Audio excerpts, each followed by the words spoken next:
So we have our four qualifiers at the IPL, and I thought I'd do a quick review of what I had anticipated at the start of the IPL. The four teams that I tipped to make the qualifiers, the two that did, the two that didn't, and a word on the two that I didn't think would make it and then who are now in the qualifiers. My first two were MI and SRH. So let me start with why I went for MI. There's just too much class, too much pedigree, too much absolute talent over there, lots of experience.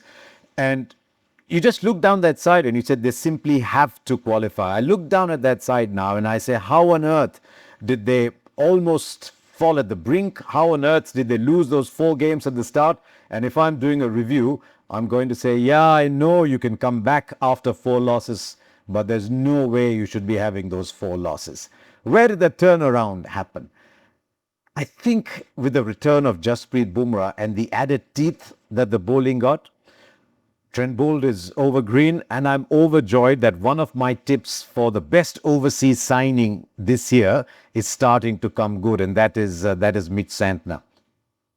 Surya Kumar Yadav has been in tremendous form, so everything going right. When Rohit Sharma comes good and maxes that power play, the team does phenomenally well. So there's a leading indicator there too. What do they need to do to go the distance here? I think they need Tilak Varma to find himself a little bit. I think he's got sacrificed, batting at 5 with the Will Jacks up at number 3. I think you'll find Tilak Varma going at number 3 for the rest of the tournament. And if Hardik Pandya can come back and play his dual role to perfection, one of the most feared finishers in the game, and someone who can come in and bowl as many overs as you want him to at any stage of the innings. If Hardik Pandya is firing, I think MI are unstoppable. So MI have, well, a little disappointing at the start, but I think they've done what I thought they would. My other pick was RCB, and a lot of people looked at me and said, yeah, RCB. Well, look at it. They've now made the playoffs 5 out of 6. There were a couple of reasons why I thought RCB. I thought they were a very well-structured team. I thought very well thought out, very good auction. There were people with excellent roles. And I thought the kingpin of that batting, Virat Kohli, was very well surrounded by a lot of stroke players and thinkers. And I thought you saw that in the manner in which Devdutt Padikkal came up, sadly out of the tournament now, but his evolution was fantastic to see. And at different times, different people have come good. When Salt went out, Bethel did. Patidar had a couple of good games. David, Romario, Shepherd. I just think I thought there was too much power in there. I thought Hazelwood would be the kingpin. That's all right. They've put a lot of faith in Yash Dayal. But to me, the one player who's made the difference to RCB, and that's been a fabulous signing. I must admit, I didn't see it coming with the same intensity, the same effectiveness, was Krunal Pandya. Whenever they've wanted runs, Krunal Pandya has been there, and his bowling has been fantastic. With him, Surya Sharma has come up as well, and RCB have been fantastic. I won't be surprised at all if they make the final. Once you make the final, you never know. I often talk about there being something right in the air that people breathe in a team. It's a very high pressure environment. And something tells me that this core group in RCB, they're ensuring that the players are breathing the right air. So that's what's working for RCB. Right, what didn't work for SRH? Well, I wasn't the only one who said SRH would make it. I think, we did that on Crickbuzz as well. I think a vast majority of people thought SRH would make it. And it was, if you look at it there, a no-brainer. Batting so powerful, 5 fabulous power hitters there in Head, Abhishek, Ishan, Klaasen, Nitish, and then the bowling that was pretty well structured. I thought Shami, after his 2 great seasons at Gujarat Titans, Harshal Patel always has good. Unadkat as a backup, Pat Cummins, who's been a very good captain. And I thought in the way the team was structured, this could be a very good season for Adam Zampa. Now, as it turns out, on the different kinds of surfaces, their style hasn't actually come good.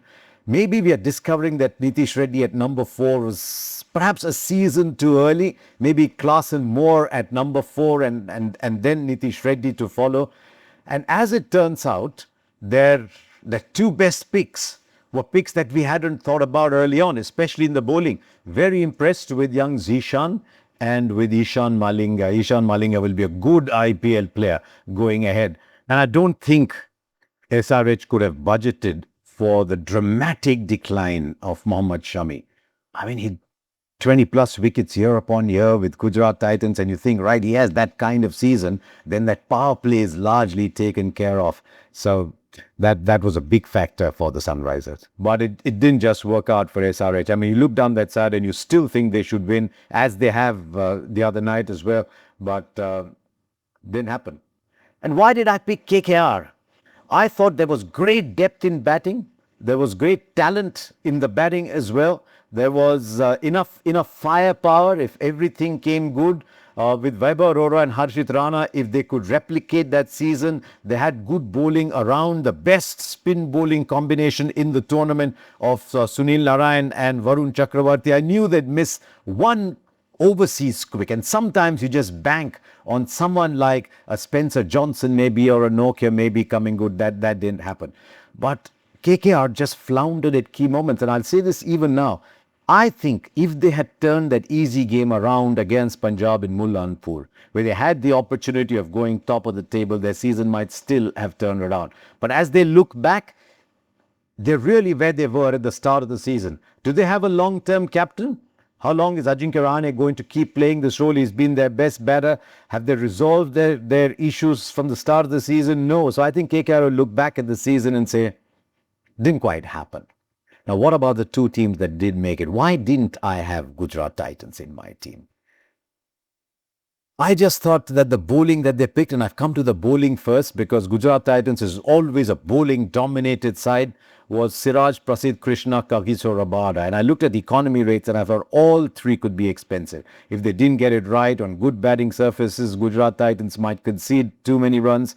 And I thought they were way too top-heavy. I thought the middle wasn't quite tested. They were going to have Rashid Khan at number 7, which might come off some days, but is one number up. And what if a Gill or a Sai Sudarshan? And we see that all the time in teams. What if one of those two key players has an off season? So I just thought there were too many imponderables. And as it turns out, their bank, the best bowler in the world, Rashid Khan, has had an off season. I need to qualify that. The best spinner in the world has had an off season, and they've still flown high.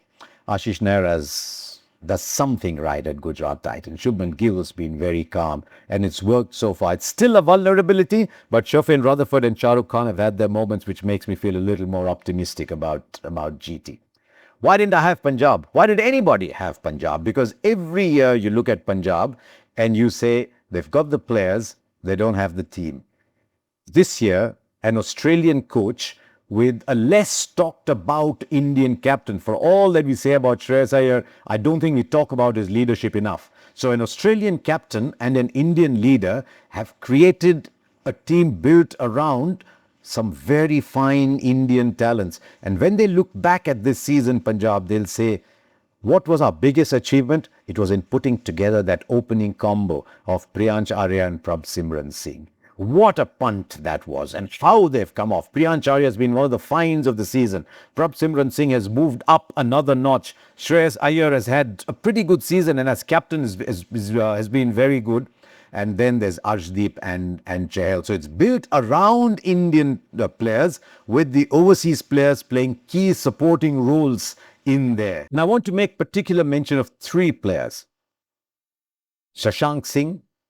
Sometimes when you're playing that end role, you don't catch the eye all the time because you only get those many opportunities. At a crucial moment, Vijay Kumar Vishak, that'll be one of the moments of this year's Tata IPL, on how they got an impact sub to come and play that part. And the rise of Nehal Vadera. I mean, you knew he was a good player with Mumbai Indians, but the rise of Nehal Vadera and his use by Punjab Kings in a key position in the middle order has been very, very good to see. I think Ponting and Nehra have been the 2 coaches that I'd love to talk about at the end of the season. So there you are. Who's my pick to make the final? Once you make the playoffs, it's very, very difficult. But should I? MIRCB, I think. We'll wait and see.